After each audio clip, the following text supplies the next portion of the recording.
Certains matins, on se réveille avec la certitude que tout va changer.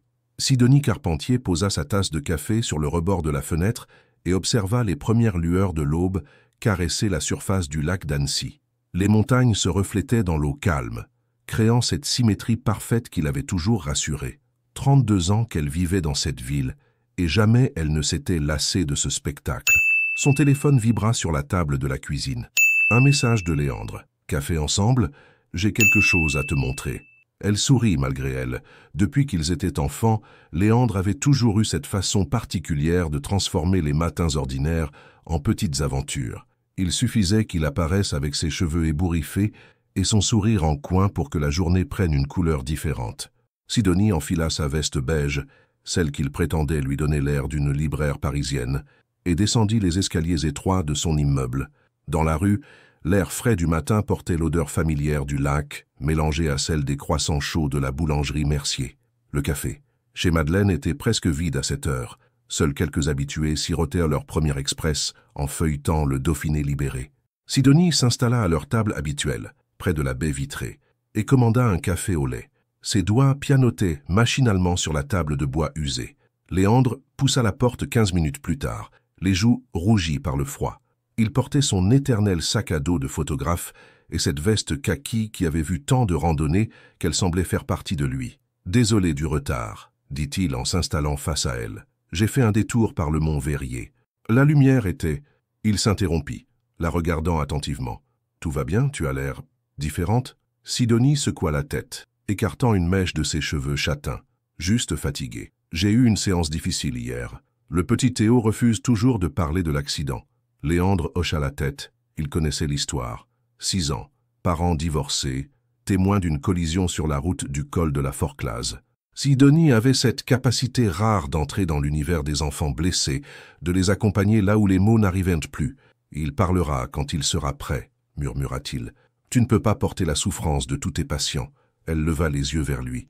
Léandre avait cette façon de la regarder qui la mettait à nu, comme s'il pouvait voir au-delà des mots qu'elle choisissait soigneusement. Depuis toujours. « Et toi ?» demanda-t-elle pour changer de sujet. « Cette mystérieuse chose que tu voulais me montrer ?» Il sourit et sortit son appareil photo de son sac, un vieux Nikon que son père lui avait offert pour ses 18 ans. Léandre fit défiler les clichés sur L-écran jusqu'à s'arrêter sur une image. C, était-elle, assise sur un banc du parc municipal, un livre à la main, les rayons du soleil filtrant à travers les feuilles des platanes. Elle ne se souvenait pas qu'il ait pris cette photo. « Quand ?» demanda-t-elle, troublée. « Dimanche dernier. Tu lisais Elle étranger de Camus. Tu avais cette expression, comme si tu découvrais quelque chose d'important. » Sidonie étudia l'image. Il avait raison. Elle se souvenait de ce moment précis, ce passage où Meursault comprend enfin l'absurdité de l'existence.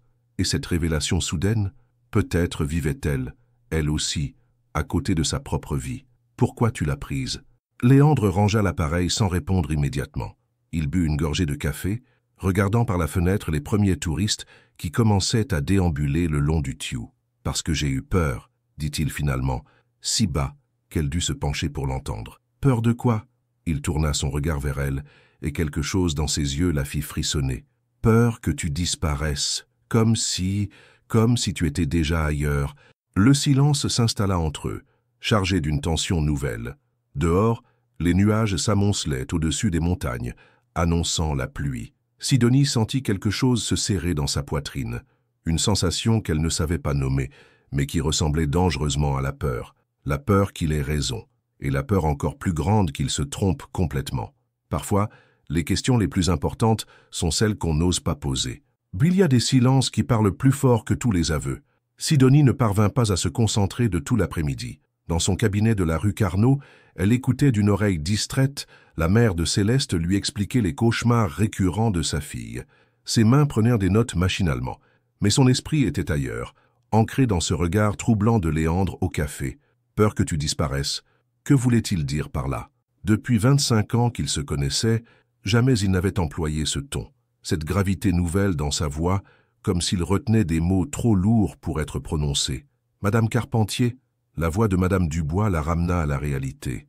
La femme d'une 40aine d'années la regardait avec inquiétude. « Excusez-moi, » murmura Sidonie en se redressant. « Vous disiez que Céleste refuse de dormir seule ?» C'est après le départ de sa dernière patiente, Sidonie resta seule dans son cabinet. Les murs couleur crème, habituellement apaisants, lui semblaient soudain étouffants. Elle rangea ses dossiers d'un geste mécanique, éteignit la petite lampe de bureau et attrapa son manteau. Dehors, la pluie avait commencé à tomber, fine d'abord, puis plus insistante. Les pavés de la vieille ville brillaient sous les réverbères et les touristes se réfugiaient sous les arcades colorées. Sidonie remonta le col de son manteau et prit la direction du lac. Elle avait besoin de marcher, de réfléchir, de comprendre pourquoi une simple phrase avait réussi à la déstabiliser à ce point. Le téléphone vibra dans sa poche. Léandre, encore. « Tu vas bien ? Tu étais bizarre ce matin. » Bizarre. Le mot la fit sourire amèrement. Si seulement il savait à quel point elle se sentait perdue depuis leur conversation. Elle tapota une réponse rapide. « Tout va bien, juste fatiguée. » Mensonge. Elle n'était pas fatiguée. Elle était, quoi exactement? Troublée? Effrayée? Intriguée? Son téléphone vibra de nouveau. Envie de parler? Je suis au chalet. Le chalet. Leur refuge d'enfance. Cette petite bâtisse en bois niché à flanc de montagne que les parents de Léandre avaient acheté quand ils avaient 12 ans. Combien d'étés avaient-ils passé là-haut? Combien de secrets partagés, de rires, de silences complices? Sidonie hésita. Chaque fibre de son être lui criait de rentrer chez elle, de se préparer une tisane et d'oublier cette journée étrange. Mais une partie d'elle, plus profonde, la poussait vers lui. « J'arrive. » Elle prit sa voiture, une petite Peugeot 208 bleue qui avait déjà 5 ans, mais qui grimpait encore vaillamment les routes de montagne. La pluie battait contre le pare-brise et les essuie-glaces peinaient à chasser l'eau qui ruisselait. Les phares éclairèrent difficilement la route sinueuse qui menait au chalet. 20 minutes plus tard, elle gara sa voiture à côté du vieux 4x4 de Léandre. La bâtisse se dressait dans la pénombre, éclairée par les fenêtres chaudes du salon. Une fumée échappait de la cheminée, se mêlant à la brume. Sidonie poussa la porte sans frapper. Elle n'avait jamais eu besoin de frapper ici. Léandre? Dans la cuisine? Elle le trouva devant la cuisinière, en train de remuer quelque chose dans une casserole.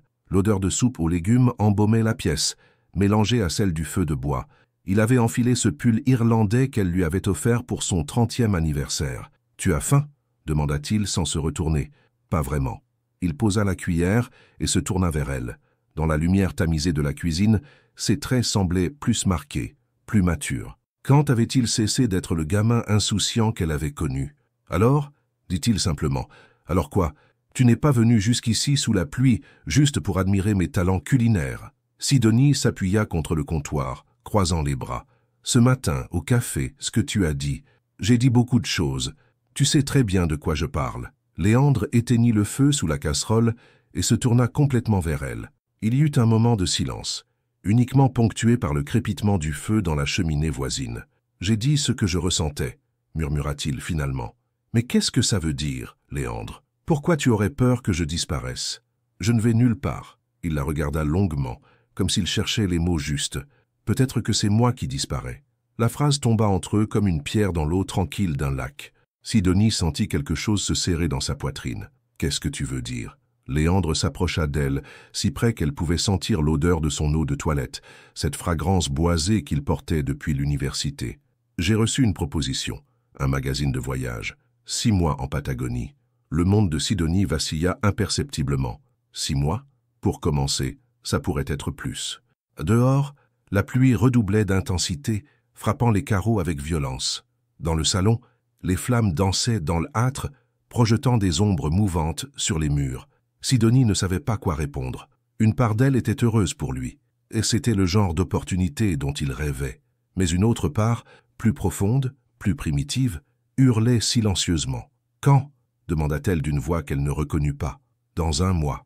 Et c'est maintenant qu'il me le dit. Parfois, il faut que la tempête éclate pour découvrir ce qui se cache vraiment dans notre cœur. 1 mois. » Le mot résonnait dans l'esprit de Sidonie comme un compte à rebours inexorable. Elle regardait Léandre, debout dans cette cuisine où ils avaient à partager tant de moments, et pour la première fois de sa vie, elle ne savait pas quoi lui dire. « Tu as accepté ?» demanda-t-elle finalement. « Pas encore. »« Ah, mais tu vas le faire. » Ce n'était pas une question. Sidonie connaissait ce regard dans ses yeux, cette étincelle qui s'allumait chaque fois qu'il parlait de voyage, d'aventure, de ces horizons lointains qui l'appelaient depuis toujours. Léandre s'approcha de la fenêtre. « observant la pluie qui fouettait les vitres. Ses mains étaient enfouies dans les poches de son jean, et Sidonie remarqua cette tension dans ses épaules qu'elle ne lui avait jamais vue. « Je ne sais pas, » murmura-t-il. « C'est compliqué. » « Qu'est-ce qui est compliqué? Tu rêves de ce genre d'opportunité depuis l'université. » Il se retourna vers elle, et dans ses yeux, elle lut quelque chose qu'elle n'arrivait pas à identifier. « Toi !» Le mot tomba entre eux comme une confession. Sidonie sentit son cœur manquer un battement. « Moi? Tu es compliqué, Sidonie. Nous sommes compliqués. » Elle secoua la tête, cherchant à comprendre. « Depuis quand nous sommes compliqués? Nous sommes amis. Nous avons toujours été amis. C'est simple. » Léandre eut un rire sans joie. « Simple? Tu crois vraiment que c'est simple ?» Il s'approcha d'elle, et soudain, l'espace entre eux sembla se rétrécir. Sidonie recula instinctivement jusqu'à se retrouver adossée au comptoir. « Léandre, tu sais combien de fois j'ai failli te le dire ?» poursuivit-il, sa voix basse et rauque. « Combien de fois j'ai failli tout gâcher? Me dire quoi ?» Mais elle le savait déjà. Dans un recoin de son esprit, elle l'avait toujours su. Ses regards qui s'attardaient, ses silences chargés, cette façon qu'il avait de la protéger sans qu'elle le demande. « Que je t'aime !» Les mots résonnèrent dans la cuisine comme un aveu arraché. Dehors, un éclair illumina brièvement les montagnes, suivi d'un roulement de tonnerre qui fit trembler les vitres. Sidonie le regardait, incapable de bouger, incapable de parler. Son cœur battait si fort qu'elle était certaine qu'il pouvait l'entendre. « Pas comme un ami, » continua-t-il, « pas comme un frère. Je t'aime, Sidonie. Je t'aime depuis toujours, je crois. » Elle ferma les yeux, cherchant à rassembler ses pensées éparses. Quand elle les rouvrit, il était plus proche encore. « Pourquoi maintenant ?» chuchota-t-elle. « Parce que je pars. Parce que je n'en peux plus de faire semblant. Et parce que... » Il s'interrompit, passa une main dans ses cheveux. « Parce que j'ai besoin de savoir... » « Savoir quoi? Si tu ressens la même chose, ne serait-ce qu'un peu. » Sidonie sentit le monde basculer autour d'elle. Toutes ces années d'amitié, tous ces moments partagés, tous ces silences qu'elle avait interprétés comme de la complicité. Et si c'est était autre chose? Et si, sans s'en rendre compte, elle aussi? Je ne sais pas. Tu ne sais pas? Il y avait une note de désespoir dans sa voix. Ou tu ne veux pas savoir? Elle le regarda, vraiment le regarda, pour la première fois peut-être. Ce visage qu'elle connaissait par cœur, ces yeux qui l'avaient accompagnée dans toutes les étapes de sa vie, ces mains qui l'avaient consolée tant de fois. « J'ai peur », avoua-t-elle dans un souffle. « Peur de quoi? De nous perdre, de perdre ça. » Elle fit un geste vague entre eux. « Si on se trompe, si on gâche tout, et si on ne se trompe pas ?» Un nouveau grondement de tonnerre secoua le chalet. La pluie redoublait d'intensité, transformant la nuit en déluge, comme si le ciel partageait le tumulte de leur cœur. Léandre tendit la main vers elle, effleura sa joue du bout des doigts. Sidonie, elle ne recula pas. Pour la première fois de sa vie, elle laissa ce geste la traverser sans résistance, sans analyse, sans peur. Et dans ce contact, elle découvrit une vérité qu'elle avait enfouie si profondément qu'elle avait fini par l'oublier. « Moi aussi », murmura-t-elle, si bas qu'elle ne fut pas certaine qu'il l'ait entendu, mais il avait entendu. Elle le vit dans ses yeux, dans la façon dont ses traits se détendirent, dans ce sourire incrédule qui illumina son visage. « Moi aussi !» répéta-t-elle plus fort. Il se pencha vers elle, lentement, lui laissant le temps de s'échapper si elle le souhaitait. Mais elle ne bougea pas, ne put pas bouger, et quand leurs lèvres se rencontrèrent, douces et hésitantes d'abord, puis avec une urgence qui les surprit tous les deux, Sidonie comprit que plus rien ne serait jamais comme avant. Il y a des baisers qui changent le cours d'une vie. Le lendemain d'un premier baiser, le monde entier semble différent. Sidonie se réveilla dans son propre lit, les premiers rayons du soleil filtrant à travers les rideaux de sa chambre. Pendant quelques secondes, bien heureuse, elle resta dans cette zone floue entre rêve et réalité, où les souvenirs de la veille lui semblaient irréels. Puis tout lui revint d'un coup. Le baiser, Léandre, ses mains dans ses cheveux. La façon dont son monde avait basculé en l'espace d'une seconde. Elle porta ses doigts à ses lèvres, comme pour y retrouver la trace de ce moment. Son cœur se mit à battre plus vite, et elle ferma les yeux, revoyant la scène. La douceur d'abord, puis cette urgence qui les avait tous les deux surpris. Cette sensation de reconnaissance, comme si son corps avait enfin compris quelque chose que son esprit refusait d'admettre. Après le baiser, ils étaient à rester là, front contre front, à se regarder sans oser parler. Puis la réalité les avait rattrapés. Sidonie avait murmuré qu'elle devait rentrer, et Léandre avait hoché la tête, comprenant qu'elle avait besoin de temps. Le trajet de retour sous la pluie battante lui avait semblé durer une éternité. Son téléphone vibra sur la table de nuit. Un message. « Bonjour, comment tu vas ?»« Léandre, bien sûr. » Sidonie fixa l'écran, ne sachant que répondre. Comment allait-elle? Troublée, émue, terrifiée, heureuse? Elle n'était même pas sûre. Elle tapa plusieurs réponses qu'elle effaça aussitôt. Finalement, elle opta pour la simplicité. « Ça va? Et toi ?» La réponse arriva immédiatement. « J'ai mal dormi.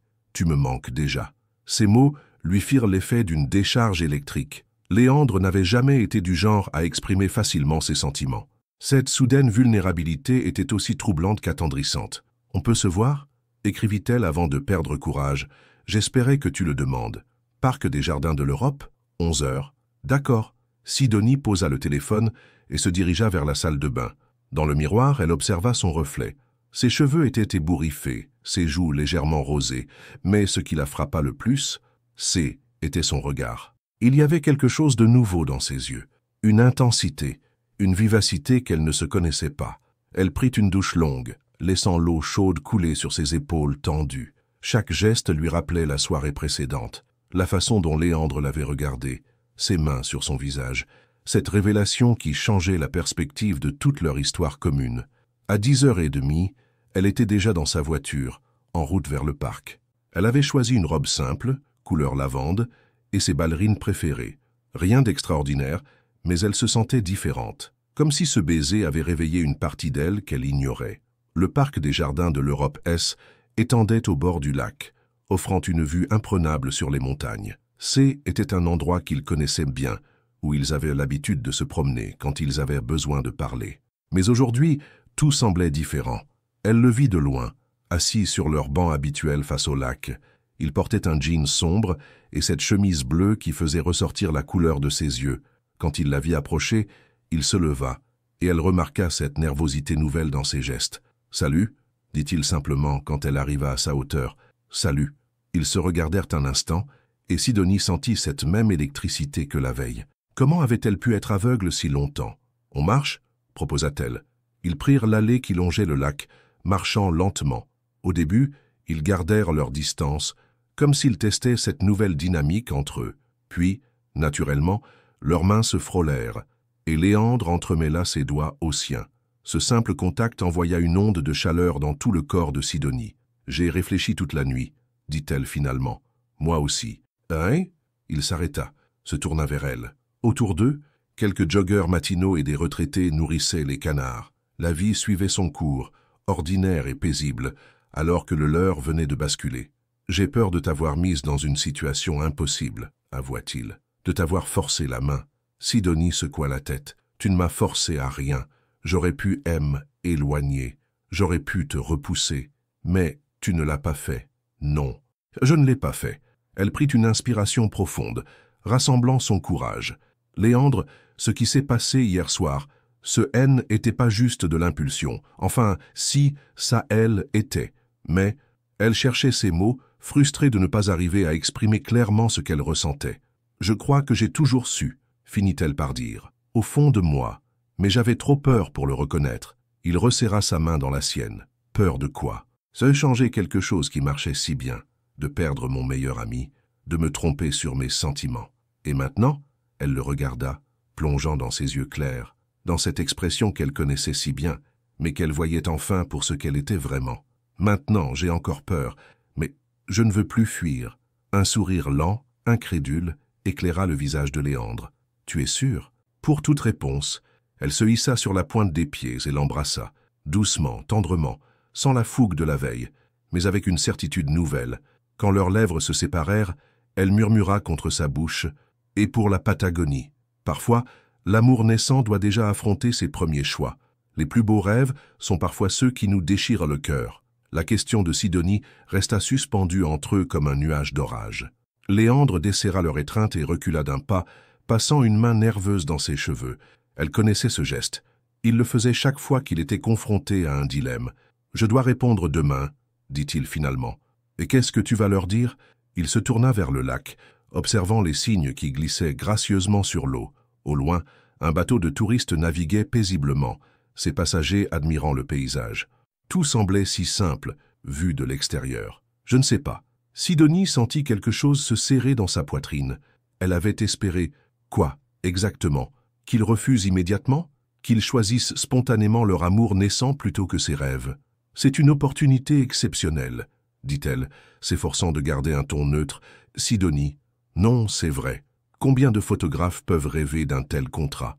6 mois en Patagonie, avec National Geographic France, c'est exactement ce dont tu as toujours parlé. Léandre se retourna vers elle, et elle vit la confusion dans ses yeux. Mais ce N n'était pas prévu. Ça, il fit un geste entre eux. Nous? Et alors? Alors tout change. Je ne peux pas partir maintenant. Pas après. Pourquoi? La question le surprit visiblement. Comment ça? Pourquoi? Sidonie croisa les bras, adoptant cette posture qu'elle avait quand elle analysait un problème complexe avec ses patients. Léandre, ça fait 25 ans qu'on se connaît. Est-ce que 24 heures vont vraiment tout changer? Bien sûr que si. Alors on est si fragile que ça? Il la regarda, déconcerté par sa logique implacable. Ce n'est pas une question de fragilité. C'est le timing. On vient à peine de se trouver. Sidonie s'approcha de lui, posa ses mains sur ses bras. Léandre, écoute-moi. Si tu refuses cette proposition à cause de moi, tu le regretteras. Et si tu la regrettes, tu finiras par me le reprocher. Peut-être pas consciemment, mais ça arrivera. Tu dis ça parce que tu veux que je parte? Je dis ça parce que je te connais. Sa voix se fit plus douce. Je connais cette étincelle dans tes yeux quand tu parles de voyage. Je connais tes rêves, tes ambitions, et je ne veux pas être celle qui t'empêche de les réaliser. Léandre ferma les yeux, comme s'il luttait contre lui-même. Mais si je pars maintenant, et si en rentrant, tu as rencontré quelqu'un d'autre, si tu as changé d'avis, et si la lune tombait sur Annecy, répliqua-t-elle avec un petit sourire triste, on ne peut pas bâtir une relation sur la peur, Léandre. Ils reprirent leur marche, mais cette fois en silence, chacun plongé dans ses pensées. Sidonie observait les familles qui pique-niquaient sur l'herbe, les couples qui se promenaient main dans la main, tous ces gens qui semblaient avoir trouvé leur équilibre. Pourquoi fallait-il que leur histoire soit si compliquée? Tu sais ce qui me fait le plus peur? Dit Léandre soudain. Non, c'est que tu aies raison, que je parte, que je réalise mes rêves, et que je me rende compte que rien de tout ça n'a de sens sans toi. Ces mots touchèrent Sidonie en plein cœur. Elle s'arrêta, se tourna vers lui. Et moi, tu sais ce qui me fait peur? Dis-moi. C'est que tu restes, que tu sacrifies tes rêves, et qu'un jour, tu me regardes comme celle qui t'a empêché de vivre. Ils se regardèrent longuement. Dans les yeux de Léandre, Sidonie lisait toute sa confusion, son amour, sa frustration, et elle savait qu'il voyait la même chose dans les siens. « Ça, il faut qu'on soit honnête, » dit-elle finalement, complètement honnête. « D'accord, moi d'abord. » Elle prit une grande inspiration. « J'ai peur que tu partes, j'ai peur de t'attendre et de découvrir que 6 mois, c'est trop long. J'ai peur que la distance change ce qu'on vient de trouver. Mais par-dessus tout, j'ai peur de te demander de rester et de te voir dépérir. » Léandre hocha la tête. « À moi, j'ai peur de partir et de te perdre. J'ai peur que quelqu'un d'autre prenne ma place. J'ai peur que mes photos de glaciers et de montagnes me semblent vides si tu n'es pas là pour les voir. Mais j'ai aussi peur de rester et de ne jamais savoir, de passer ma vie à me demander « et si ?» Sidonie sentit les larmes lui monter aux yeux. « On est dans une belle impasse, » murmura-t-elle. « La plus belle de ma vie, » répondit-il en caressant sa joue. Un groupe d'étudiants passa près d'eux, riant et parlant fort. La vie continuait insouciante autour de leur dilemme. « Il faut qu'on prenne du temps pour réfléchir, » m'en dit Sidonie, chacun de notre côté, sans se laisser influencer par l'émotion du moment. « Tu as raison. On se retrouve demain soir. Chez moi? Tu me donneras ta réponse. » Léandre acquiesça, même si l'idée de la quitter, même pour quelques heures, lui était douloureuse. « Sidonie? Oui, quoi qu'il arrive, je t'aime. Ce n'est plus un secret maintenant. Moi aussi, je t'aime. » Ils s'embrassèrent une dernière fois, tendrement, comme si ce baiser devait les porter jusqu'au lendemain. Puis ils se séparèrent, chacun partant dans une direction différente. Sidonie ne se retourna pas. Si elle l'avait fait, elle aurait vu Léandre immobile au milieu du parc, la regardant s'éloigner avec dans les yeux une douleur qu'elle n'avait jamais vue. Certains choix nous définissent pour toujours. Ça parfois, c'est en écrivant qu'on découvre ce qu'on ressent vraiment. Sidonie passa l'après-midi entier à tourner en rond dans son petit appartement de la rue Sainte-Claire. Elle avait annulé ses rendez-vous, prétextant un malaise, ce qui n'était pas complètement faux. Comment aurait-elle pu écouter les problèmes de ses patients alors que son propre cœur était en pleine tempête? Elle essaya de lire, de regarder un film, de ranger ses placards. Rien n'y faisait. Ses pensées revenaient sans cesse à Léandre, à leur conversation dans le parc, à cette décision qui changerait tout. Vers 17 heures, elle s'installa à son petit bureau près de la fenêtre qui donnait sur les toits d'Annecy. Elle sortit une feuille de papier et un stylo. Parfois, quand elle ne parvenait pas à démêler ses émotions, l'écriture l'aidait à y voir plus clair. « Mon cher Léandre », commença-t-elle. Puis elle s'arrêta. Que voulait-elle lui dire exactement? Qu'il devait partir? Qu'il devait rester? Qu'elle l'aimait assez pour le laisser libre? Ou qu'elle l'aimait trop pour le voir éloigné? Elle froissa la feuille et recommença. « Je ne sais pas si je te donnerai jamais cette lettre. Peut-être que l'écrire m'aidera simplement à comprendre ce que je ressens vraiment. Hier encore, nous étions les meilleurs amis du monde. Aujourd'hui, nous voilà face à un choix qui pourrait nous séparer pour toujours. Et le plus ironique, c'est que c'est notre amour qui risque de nous détruire. Tu sais, j'ai repensé à notre adolescence. Te souviens-tu de cette fois où tu avais 16 ans et où tu voulais absolument partir en voyage scolaire en Espagne? Tes parents trouvaient ça trop cher, trop dangereux. Tu avais fait une colère monumentale. Tu disais que tu étouffais, que tu avais besoin de voir le monde. Et moi, j'y étais jalouse. Pas du voyage, mais de cette soif d'ailleurs que tu avais et que je n'ai jamais eue. J'ai toujours été casanière. J'aime mon petit appartement, mes habitudes, mon travail. J'aime connaître le nom du boulanger, savoir que Madame Dubois promène son chien tous les matins à 8 heures pile. J'aime la prévisibilité. Toi, tu es tout l'inverse.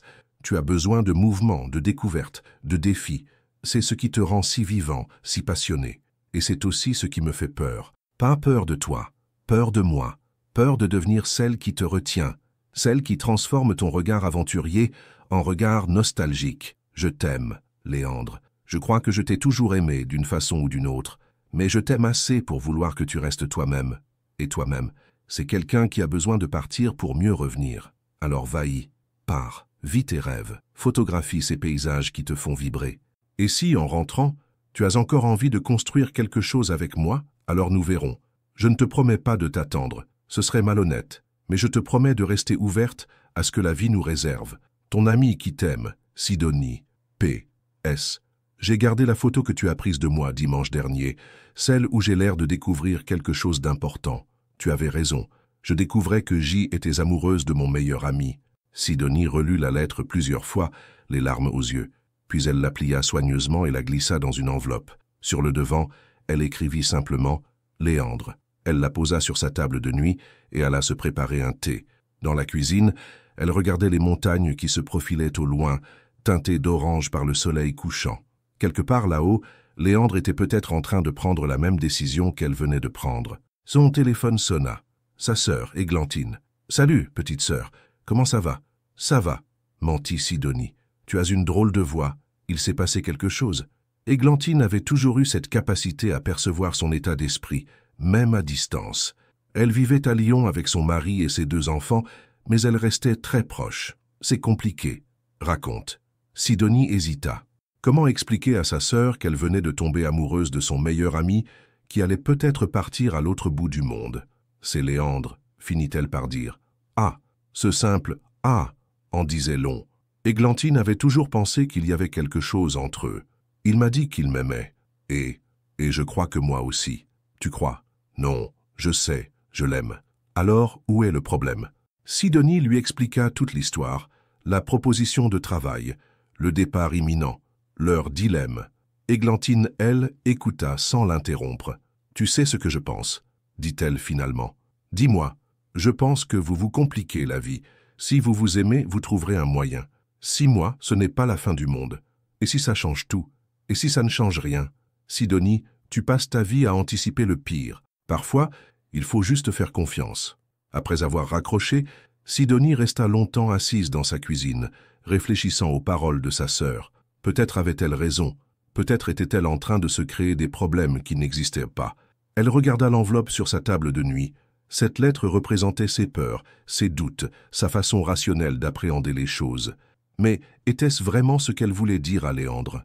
Elle prit une autre feuille et recommença. « Léandre, pars, mais reviens-moi. Je t'aime, Sidonie. » Courte, simple, vraie. Elle plia cette seconde lettre et la glissa dans sa poche. Celle-ci, elle la lui donnerait. L'amour véritable n'a pas besoin de longs discours.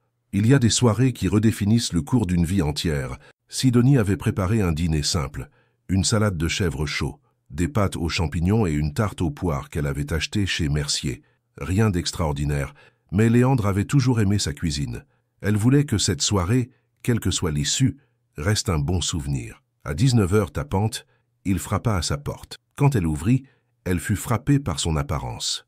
Il portait une chemise blanche qu'elle ne lui connaissait pas, ses cheveux étaient soigneusement coiffés, et il tenait un petit bouquet de pivoine rose, ses fleurs préférées. « Bonsoir », dit-il avec un sourire qui ne masquait pas sa nervosité. « Bonsoir ». Il lui tendit les fleurs, et leurs doigts se frôlèrent. Cette électricité était toujours là, plus intense que jamais. « Comment tu te sens ?»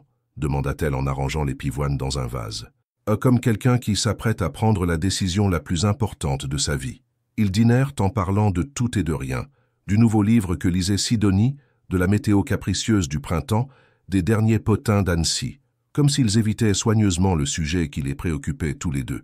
Ce n'est qu'au dessert, en sirotant un verre de vin blanc, que Léandre aborda enfin le sujet. « J'ai appelé National Geographic ce matin, » dit-il. Sidonie sentit son cœur s'arrêter. « Et je leur ai demandé un délai supplémentaire, jusque à demain matin. Pourquoi ?» Léandre se leva de table et commença à faire les 100 pas dans le petit salon. Sidonie le connaissait assez pour savoir qu'il luttait contre lui-même. « Parce que j'ai passé la nuit et la journée à peser le pour et le contre. Et plus j'y réfléchis, plus je me dis que... » Il s'interrompit, se tourna vers elle. « Sidonie, et si on partait ensemble ? » « Quoi ? La Patagonie. Toi et moi. Tu pourrais prendre un congé sabbatique, non ? 6 mois, c'est possible. » Elle le regarda, abasourdie. « Léandre, réfléchis-y. On pourrait découvrir le monde ensemble. Tu pourrais écrire, te reposer, voir autre chose que les rues d'Annecy. Et moi, j'aurais la femme que j'aime à mes côtés. » Sidonie sentit une bouffée de tendresse l'envahir. Il était si touchant dans sa naïveté, si désireux de concilier l'impossible. « Mon chéri, » dit-elle en se levant pour s'approcher de lui. « C'est adorable, mais ce n'est pas réaliste. Pourquoi ? D'abord, parce que mes patients ont besoin de moi. Le petit Théo, entre autres. On ne peut pas abandonner un enfant en pleine thérapie. Il y a d'autres psychologues, pas pour lui. Et puis, elle prit ses mains dans les siennes. « Léandre, cette proposition, c'est ton rêve, pas le nôtre. Tu as été engagé pour ton talent, ton regard unique. Si j'y étais là, je ne serais qu'un appendice. Tu ne serais jamais un appendice. Si. Et ça finirait par créer des tensions entre nous. » Léandre la regarda longuement, et elle vit qu'il commençait à comprendre. « Tu veux que je parte, » dit-il. « Je veux que tu fasses ce qui est juste pour toi. » Elle sortit la petite lettre de sa poche et la lui tendit. « Qu'est-ce que c'est, Lys ?» Il déplia le papier et lut les quelques lignes. Quand il releva les yeux, il brillait d'émotion. « Pars, mais reviens-moi. C'est ce que je ressens vraiment. » Léandre s'assit lourdement sur le canapé, la lettre toujours à la main. « Tu sais ce qui me fait le plus mal ?» dit-il. « Non, c'est que tu aies raison, surtout. » Il leva les yeux vers elle. « J'ai envie de partir, vraiment envie, et ça me culpabilise parce que ça veut dire que... Que quoi ? Que mon amour pour toi ne suffit pas à me faire renoncer à mes rêves. Qu'est-ce que ça dit de moi ?» Sidonie s'agenouilla devant lui, prit son visage entre ses mains. « Ça dit que tu es humain, que tu es vivant, et que tu es exactement l'homme dont je suis tombée amoureuse. Même si je pars, surtout si tu pars. » Ils restèrent silencieux un long moment. Dehors, la ville s'endormait doucement. Les lumières s'éteignaient une à une dans les appartements voisins. « 6 mois, » murmura Léandre. « 6 mois. Et si en rentrant, tu as changé d'avis? Et si tu changes d'avis, toi? Et si tu rencontres quelqu'un là-bas? Impossible. Pour moi aussi. » Il la regarda, et pour la première fois depuis 2 jours, elle vit de la sérénité dans ses yeux. « Tu sais quoi ?» dit-il en souriant. « Je crois qu'on va y arriver. Comment tu peux en être si sûr? Parce que ce qu'on a, c'est rare. Et rare, ça ne se perd pas facilement. » Il la tira contre lui, et elle vint se blottir dans ses bras. Ils restèrent ainsi, sans parler, savourant cette intimité nouvelle et fragile. « Léandre, tu pars quand ?»« Dans 3 semaines. 3 semaines. » Était à la fois beaucoup et rien du tout. « Alors profitons-en, » murmura-t-elle contre son cou. Et pour la première fois depuis le début de cette histoire, ils eurent l'impression que l'avenir, malgré l'incertitude, leur souriait. L'amour véritable n'est pas celui qui unit, mais celui qui libère. Il y a des moments que l'on voudrait arrêter pour l'éternité. Les 3 semaines qui suivirent furent les plus intenses de la vie de Sidonie. Comme si, sachant que le temps leur était compté, ils avaient décidé de vivre chaque instant avec une intensité particulière. Ils passaient leurs soirées ensemble, tantôt chez elle, tantôt au chalet. Léandre lui apprenait les bases de la photographie, et elle découvrait le monde à travers son regard d'artiste. Il lui montrait comment capturer la lumière dorée du coucher de soleil sur le lac, comment saisir l'expression fugace d'un enfant qui nourrit les signes, comment transformer un moment ordinaire en souvenir éternel. « Tu vois cette lumière ?» lui disait-il en pointant son objectif vers les montagnes. « Dans 1 heure, elle aura disparu. C'est ça qui rend la photographie si précieuse. On capture, elle, éphémère. » Sidonie comprenait pourquoi il aimait tant cet art. Il y avait quelque chose de poétique dans cette chasse à l'instant parfait. Un jeudi soir, alors qu'il dînait dans une petite auberge près du col de la Forclaz, Léandre lui annonça qu'il avait reçu ses billets d'avion. « Lyon-Buenos Aires, avec escale à Madrid », dit-il en montrant l'écran de son téléphone. « Départ le 15 mai. Le 15 mai, dans 1 semaine exactement. »« Et après Buenos Aires ?» demanda Sidonie, s'efforçant de garder un ton léger. « Vol intérieur jusqu'à El Calafate, puis route jusqu'au camp de base. Elle équipe m'attend le 18. » Il rangea son téléphone et prit sa main. « Ça y est, c'est devenu réel. » Sidonie hocha la tête. Jusque-là, la Patagonie était restée une idée abstraite. Maintenant, elle avait des dates, des horaires, des coordonnées géographiques. « Tu as peur ?» demanda-t-elle. « Un peu. Et toi ?»« Beaucoup. » Ils échangèrent un sourire complice. Au moins, ils étaient honnêtes l'un envers l'autre. Le week-end suivant, ils décidèrent de faire une dernière escapade ensemble. Léandre avait choisi le lac du Bourget, à 1 heure de route d'Annecy. Un endroit qu'ils connaissaient bien pour y avoir fait de nombreuses randonnées, mais qu'ils redécouvraient avec leurs nouveaux yeux d'amoureux. Ils louèrent une petite chambre d'hôte avec vue sur le lac, simple, mais romantique. Le soir, accoudés au balcon, ils regardaient les lumières d'Aix-les-Bains se refléter dans l'eau sombre. « J'aimerais t'emmener avec moi », murmura Léandre. « Je sais, pas physiquement, mais… » il cherchait ses mots. « Je voudrais pouvoir partager tout ça avec toi en temps réel, te montrer les paysages, te raconter mes journées. On trouvera un moyen. Internet existe, même en Patagonie, non ? Oui, mais ce ne sera pas pareil. » Sidonie se tourna vers lui, caressa sa joue. « Léandre, arrête de culpabiliser. On a fait le bon choix. Comment tu peux en être si sûr ?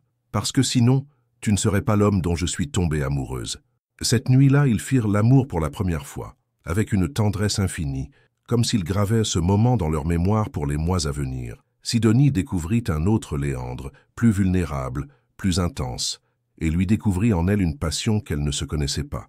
Au petit matin, elle se réveilla dans ses bras, écoutant sa respiration régulière. Dans quelques jours, elle se réveillerait seule. Cette pensée lui serra le cœur, mais elle la chassa aussitôt. Pas maintenant, pas encore. De retour à Annecy, ils reprirent leurs habitudes, mais tout était différent. Chaque geste, chaque regard était empreint de cette conscience aiguë du temps qui passait. Léandre faisait ses préparatifs, vérification du matériel photo, achat de vêtements techniques, vaccins de dernière minute. Sidonie l'accompagnait parfois, mais elle préférait souvent rester en retrait. Ces préparatifs rendèrent le départ trop concret. Un soir, alors qu'il triait ses affaires chez lui, elle tomba sur une vieille photo d'eux prise l'été de leurs 20 ans. Ils étaient au chalet, bronzés, souriants, insouciants. Lui avait le bras passé autour de ses épaules. Elle riait à quelque chose qu'il venait de dire. « On avait l'air si jeune, dit-elle. Elle était. Tu crois qu'on aurait pu… plus tôt ?» Léandre réfléchit un instant. « Non, je ne crois pas qu'on était prêt. Et maintenant, on laisse. Maintenant, on n'a plus le choix. » Le vendredi soir, avant-veille du départ, ils organisèrent un dîner d'adieu au chalet. Églantine était venue de Lyon avec sa famille, ainsi que quelques amis proches. L'atmosphère était joyeuse, mais Sidonie sentait bien que chacun évitait soigneusement de parler du départ imminent. Vers minuit, quand tous les invités furent partis, ils se retrouvèrent seuls sur la terrasse. La nuit était claire, étoilée. Au loin, les lumières d'Annecy scintillaient comme des lucioles. « Tu sais ce qui va me manquer le plus ?» dit Léandre. « Non, ce silence, cette paix, toi à côté de moi sans qu'on ait besoin de parler. » Sidonie sentit les larmes lui monter aux yeux. Elle les retint. Elle était promis de ne pas pleurer devant lui. « Moi, ce qui va me manquer le plus, c'est ton rire, cette façon que tu as de trouver la beauté partout, même dans les choses ordinaires. » Ils restèrent encore un long moment enlacés, à regarder les étoiles. Demain soir serait leur dernière nuit ensemble. Et après-demain, tout changerait. Les plus beaux adieux sont ceux qui ne se disent pas. Il y a des départs qui vous arrachent une partie de l'âme. Le matin du 15 mai se leva gris et pluvieux, comme si le ciel d'Annecy partageait la tristesse de Sidonie. Elle s'était réveillée à 5 heures, bien avant le réveil, et avait regardé Léandre dormir pendant de longues minutes, ses traits détendus, sa respiration paisible, cette mèche rebelle qui tombait sur son front. Elle avait voulu graver cette image dans sa mémoire. À 6 heures, ils prirent leur petit déjeuner en silence. Du café, des tartines beurrées, de la confiture de figues, des gestes simples qu'ils avaient faits des centaines de fois, mais qui prenaient aujourd'hui une dimension particulière. « Ton vol est à quelle heure déjà ?» demanda Sidonie, bien qu'elle connaisse la réponse par cœur. « 15 heures. Il faut que je sois à l'aéroport à 13 heures. » Elle hocha la tête. 6 heures encore. 6 heures, qui passeraient trop vite. Le taxi devait venir le chercher à midi. Ils avaient décidé que Sidonie ne l'accompagnerait pas à l'aéroport de Lyon. Les adieux dans les halls de départ, avec la foule et les haut-parleurs, ce N n'était pas pour eux. Vers 10 heures, alors qu'il vérifiait une dernière fois ses bagages, on frappa à la porte. C était Églantine, venue spécialement de Lyon pour dire au revoir à Léandre. « Je ne pouvais pas te laisser partir sans te faire un câlin », dit-elle en le serrant dans ses bras. Églantine avait toujours eu un faible pour Léandre. Elle le considérait comme le frère qu'elle n'avait jamais eu. « Prends soin de toi là-bas », murmura-t-elle. « Et surtout, prends soin d'elle. » Elle désigna Sidonie d'un regard entendu. « Promis. Et toi ?» dit-elle en se tournant vers sa sœur. « Arrête de jouer les héroïnes stoïques. Tu as le droit d'avoir du chagrin. » Après le départ d'Églantine, ils sortirent de faire une dernière promenade au bord du lac. L'air était frais, chargé d'humidité. Quelques touristes matinaux prenaient des photos malgré le temps maussade. « Tu te souviens de notre premier baiser ?» demanda Léandre en s'arrêtant devant le banc où il était retrouvé quelques semaines plus tôt. « Il y a 26 jours exactement. Tu comptes ?»« Je compte tout, maintenant. » Ils s'assirent sur le banc, humide. Léandre sortit son appareil photo et prit quelques clichés du lac, des montagnes voilées de brume. « Pour me souvenir, dit-il. Puis il tourna l'objectif vers elle. Elle protesta, mais il insista. « Allez, une dernière. » Elle sourit malgré elle, et il appuya sur le déclencheur. Plus tard, en regardant cette photo sur son ordinateur en Patagonie, il se souviendrait de ce sourire un peu triste, de cette beauté mélancolique qu'avait Sidonie ce matin-là. De retour chez lui, ils s'installèrent sur le canapé, plus qu'1 heure avant l'arrivée du taxi. Sidonie avait posé sa tête sur l'épaule de Léandre, et il caressait doucement ses cheveux. « J'ai quelque chose pour toi », dit-elle soudain. Elle sortit de son sac un petit paquet enveloppé dans du papier Kraft. « Qu'est-ce que c'est ?»« Ouvre !» C était un carnet de cuir marron, vierge, avec ses initiales gravées sur la couverture. « Pour tes pensées, tes impressions, tes découvertes, » expliqua-t-elle. « Et pour moi, si tu veux. » Léandre feuilleta les pages blanches, ému. « C'est parfait, merci. » Il se leva et revint avec un petit écrin. « Moi aussi, j'ai quelque chose. » À l'intérieur, un pendentif en argent représentant les montagnes d'Annecy, stylisées et délicates. « Pour que tu m'emmènes avec toi où que tu ailles. » Elle le laissa passer la chaîne autour de son cou. Le métal était froid contre sa peau, mais le geste était infiniment tendre. À midi pile, le taxi klaxonna dans la rue. Léandre attrapa ses bagages. Un gros sac à dos, une valise et sa précieuse mallette d'appareil photo. Sur le pas de la porte, ils se regardèrent longuement. Tous les mots qu'ils auraient voulu dire restaient coincés dans leur gorge. « 6 mois, murmura Léandre. « 6 mois, répéta-t-elle. Il la prit dans ses bras, la serra contre lui comme s'il voulait la faire fondre en lui. Elle respira son odeur une dernière fois, cette fragrance boisée mélangée à son eau de toilette. « Je t'aime, dit-il contre son oreille. « Moi aussi. » Ils s'embrassèrent, un baiser long, profond, chargé de tout ce qu'il ne pouvait pas exprimer. Puis Léandre écarta doucement. « Ne m'accompagne pas jusqu'au taxi. » Elle comprit. Voir la voiture éloignée serait trop dur. « Écris-moi, dit-elle, tous les jours. Prends soin de toi, toi aussi. » Il attrapa ses bagages, lui sourit une dernière fois et sortit sans se retourner. Sidonie entendit la portière claquer, le moteur démarrer, le bruit qui éloignait progressivement, puis le silence. Elle resta immobile dans l'entrée, fixant la porte fermée. Était fini. Il était parti. Lentement, elle monta dans son appartement, s'allongea sur son lit, et pour la première fois depuis des semaines, elle pleura, longtemps, sans retenue. Le soir venu, elle reçut un message. Embarquement imminent. Je pense à toi. Je t'aime. Elle. Elle regarda par la fenêtre. Quelque part au-dessus de l'Europe, Léandre s'envolait vers sa nouvelle vie. Et elle allait apprendre à vivre sans lui, en attendant qu'il revienne. L'absence est à l'amour ce que le vent est au feu. Elle éteint le petit, elle allume le grand. C'est dans la solitude qu'on découvre qui on est vraiment. 3 mois s'étaient écoulés depuis le départ de Léandre. 3 mois pendant lesquels Sidonie avait appris à redéfinir sa vie quotidienne, à combler le vide laissé par son absence, à grandir dans cette solitude qu'elle n'avait pas choisie. Les premiers temps avaient été difficiles. Chaque soir, elle se surprenait à guetter un message, un appel. Les décalages horaires compliquaient leurs échanges. Quand elle se levait, il se couchait. Quand elle finissait sa journée de travail, ils partaient en expédition pour plusieurs jours. Leurs conversations étaient devenues des instantanés volés au temps et à la distance. Des photos échangées, des messages vocaux enregistrés sous la tente, des appels vidéo pixelisés où ils se racontaient leur journée en quelques phrases hachées. Mais petit à petit, Sidonie avait trouvé son rythme. LS était redécouverte. Sans Léandre comme point d'ancrage constant, elle avait dû apprendre à exister pleinement par elle-même. Ce jeudi-là, en sortant de son cabinet après sa dernière séance avec le petit Théo, qui avait enfin accepté de parler de l'accident, elle décida de faire un détour par la librairie des vieux quartiers. Elle avait pris l'habitude de s'y arrêter, trouvant dans les livres un réconfort que les soirées télé ne lui apportaient plus. Monsieur Blanchard, le libraire, la salua chaleureusement. « Bonjour Sidonie, j'ai reçu le nouveau Agnès Martin-Lugan que vous attendiez. »« Parfait. » En feuilletant le livre, elle tomba sur une dédicace que l'auteur avait écrite lors de sa dernière venue. L'amour véritable survit à tout, même à l'absence. Ces mots résonnèrent en elle comme un écho. Depuis 3 mois, elle testait cette théorie. Et force était de constater que ses sentiments pour Léandre n'avaient pas diminué. Au contraire, ils étaient approfondis, épurés par la distance. En rentrant chez elle, elle trouva un colis devant sa porte. Pas d'expéditeur, mais elle reconnut immédiatement l'écriture sur l'étiquette, Léandre.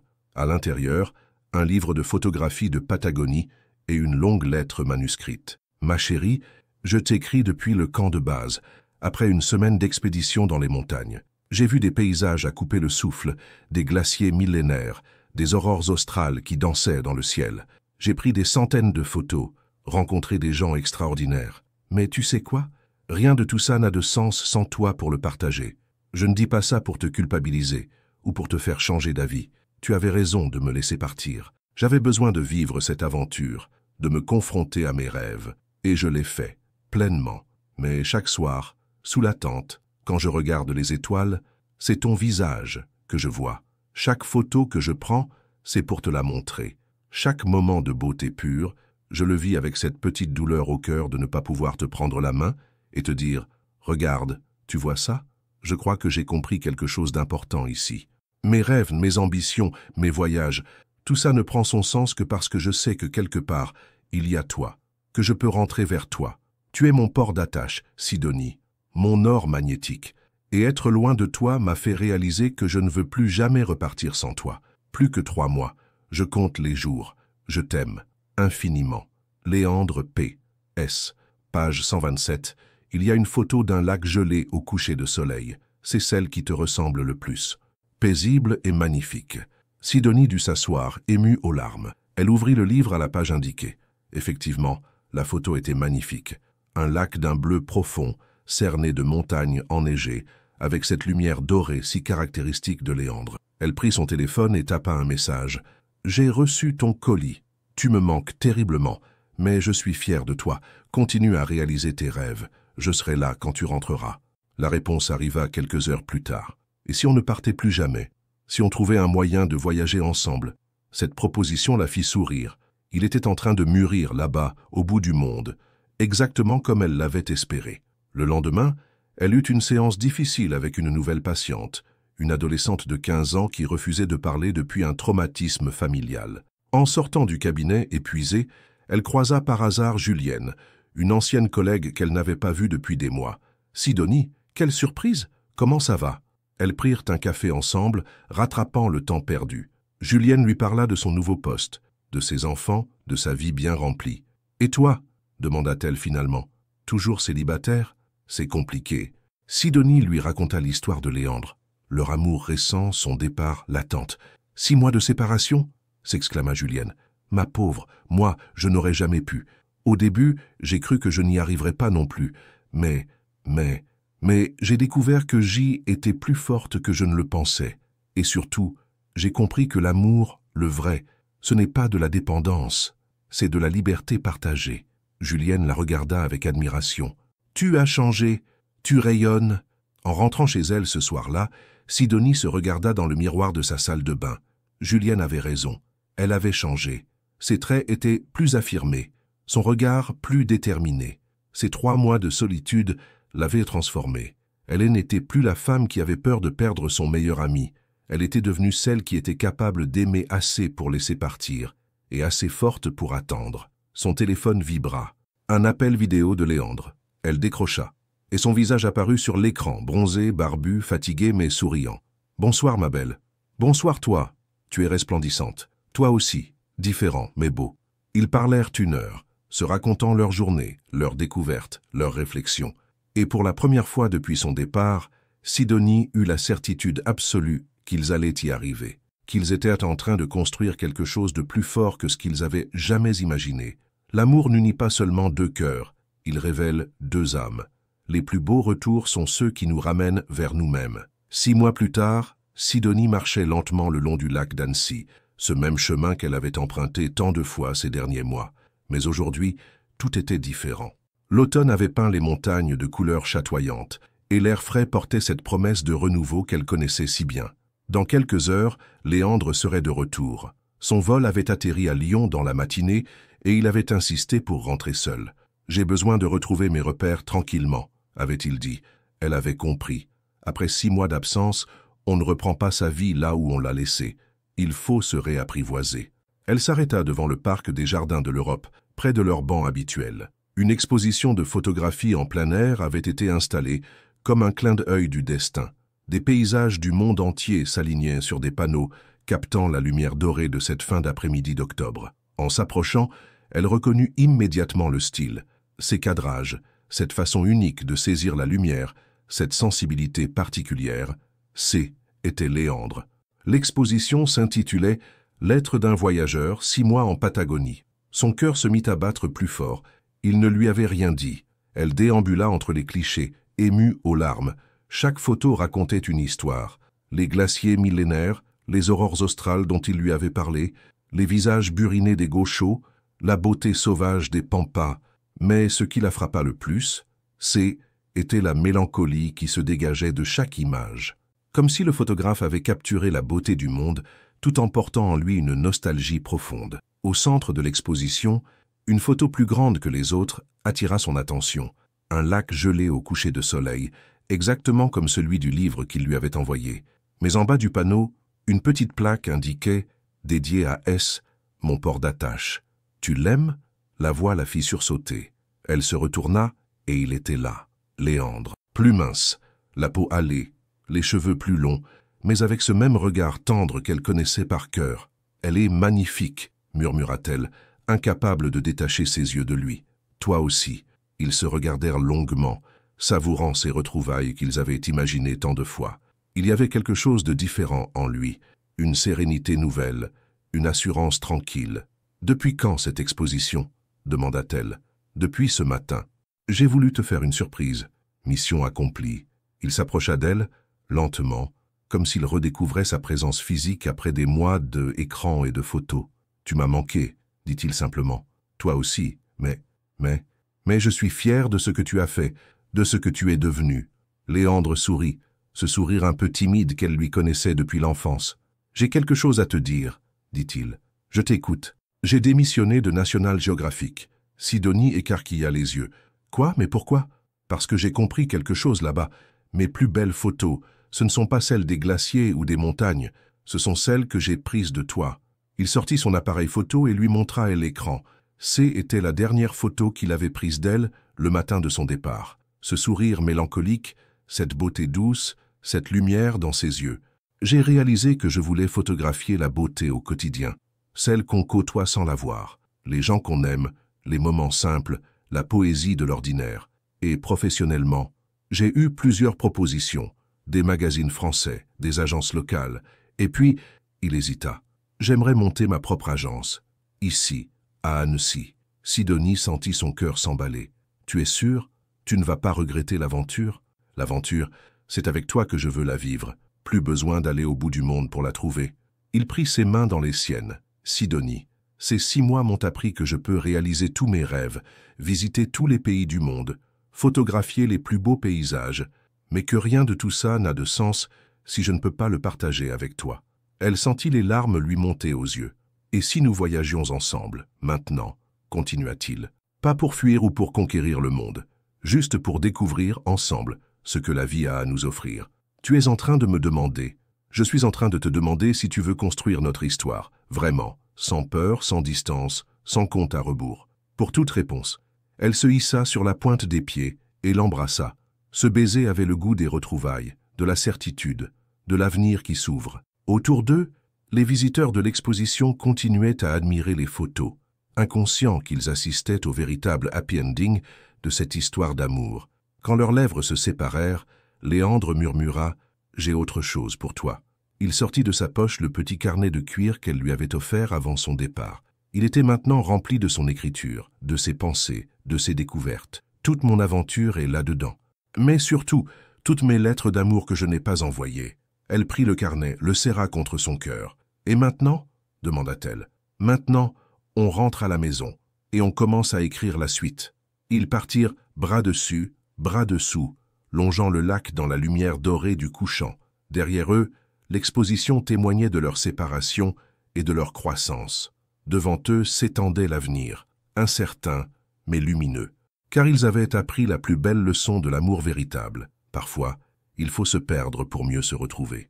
1 an plus tard, Sidonie regardait par la fenêtre de leur nouvel appartement, plus grand, avec vue sur le lac et les montagnes.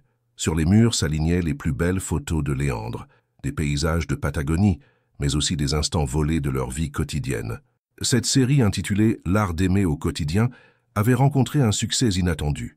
Elle caressa machinalement son ventre encore plat, où grandissait leur premier enfant. Dans quelques mois, ils seraient 3. L'aventure ne faisait que commencer. Léandre apparut derrière elle, posa ses mains sur ses épaules. « À quoi tu penses? À nous? À tout ce chemin parcouru? Tu regrettes quelque chose? » Pas une seconde. Elle se retourna vers lui, plongea dans ses yeux clairs. « Et toi? Tu regrettes la Patagonie? Les grands espaces? » Jamais. Il posa sa main sur son ventre. « Mon plus beau voyage, c'est celui que je fais avec vous. » Fin. Et vous? Auriez-vous eu le courage d'aimer quelqu'un assez pour le laisser partir réaliser ses rêves? Votre participation au canal est très importante. Merci de laisser votre opinion dans les commentaires. Merci d'avoir regardé. Vos réactions sont très importantes pour notre travail. Laissez-nous un commentaire pour nous dire ce que vous pensez et d'où vous regardez.